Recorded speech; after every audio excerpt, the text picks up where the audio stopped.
My name is Oliver Haynes and I'm a photojournalist. What brought me to Hong Kong? So at the time I was based in Manila, Philippines, where I'm still in fact based. I'd been freelancing as a news photographer and working on some other projects when the protest movement ignited in June.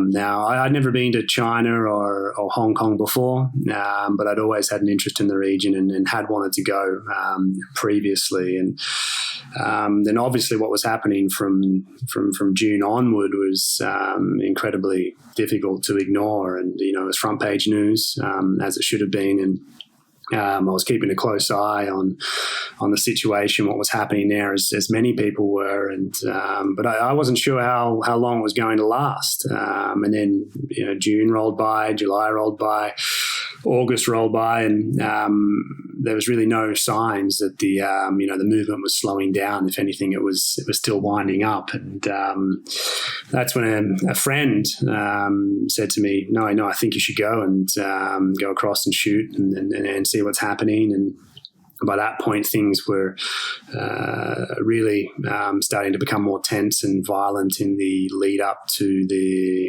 anniversary of the People's Republic of China on October 1st. And so that was it from there. I booked a ticket. I was on the flight the next day. This was about mid-September. And yeah, the rest is history. Since that point, I've made 2 trips to Hong Kong. I think, that first trip in mid-September to early October was really just an opportunity to get a better understanding of the movement and find my feet and feel more comfortable, or as comfortable as I could be shooting in that environment, because I'd never shot in such an intense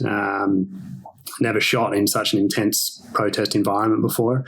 So I didn't know what to expect. And then on the second trip from late October for about 6 weeks, that's when I really felt I was able to contribute from a place of awareness and understanding in the work I was doing for 2 different photo agencies at the time. So yeah, that's what brought me to Hong Kong. How did this photo come to be? So this frame came from one of many nights spent in Mong Kok, outside Mong Kok Police Station and Prince Edward MTR Station. That MTR station in question was actually a place of much controversy at the time. It was reported that some protesters had gone missing, and after being chased by police down in the station.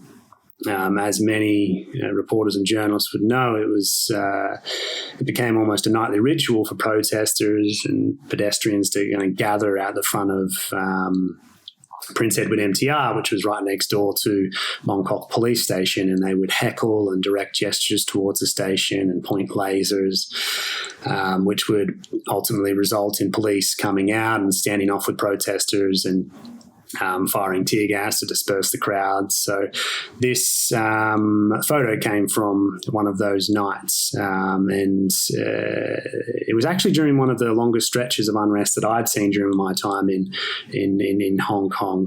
It was about 5 days after the death of university student Alex Chow, who died as a result of injuries that he sustained reportedly trying to flee from tear gas fired by police. So people were very, very angry. Things were very, very tense during this particular week. And on this night, there was a lot of protesters in Mong Kok. They'd gathered at the front. They'd been throwing petrol bombs repeatedly towards the station, and police had been firing rubber bullets from the top of the station. And I was on one side of the road. They'd formed a barricade, as you can see in the photo, and I was on one side of the road, and I wanted to get to the other side to shoot from that direction. And as I was crossing, which I wanted to do it quite quickly because police were firing rubber bullets, and I didn't want to get hit by one of those. As I was crossing the road, I saw that the police had started to use a spotlight on some of the protesters, and in this shot there, spotlighting to the 2 individuals in the middle. And so I just took a few frames and got to the other side and kept shooting. So that's how this photo came to be.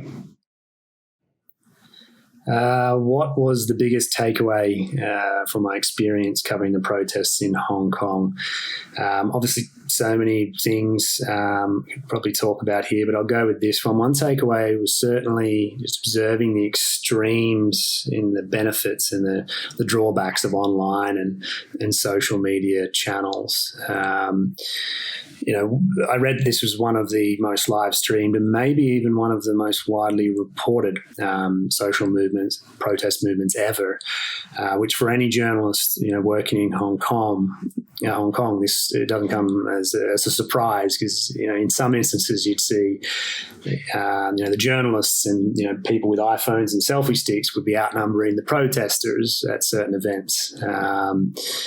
And, it was almost inspirational to see, so many, citizen journalists and pedestrians with their iPhones out and selfie sticks and, filming the police and the protests and wanting to hold, people accountable and wanting to show the world what was happening.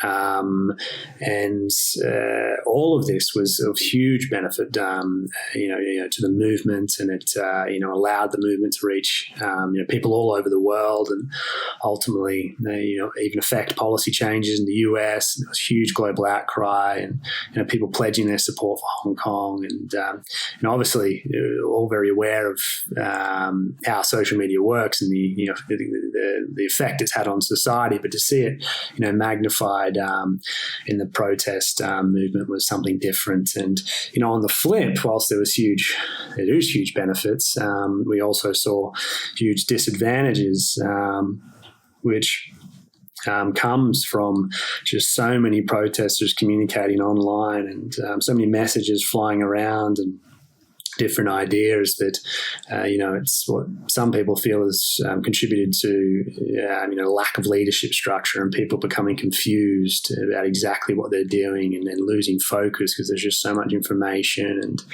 misinformation and fake news as well that can be distributed online. And of course, yes, it has been great to rally the troops and get people involved in the protests, but also just the sheer volume of messages and information out there has caused problems and can be a disadvantage to the movement. So they need to work out how to manage that going forward, so it doesn't cause too many problems in the long run and risk delegitimizing the movement.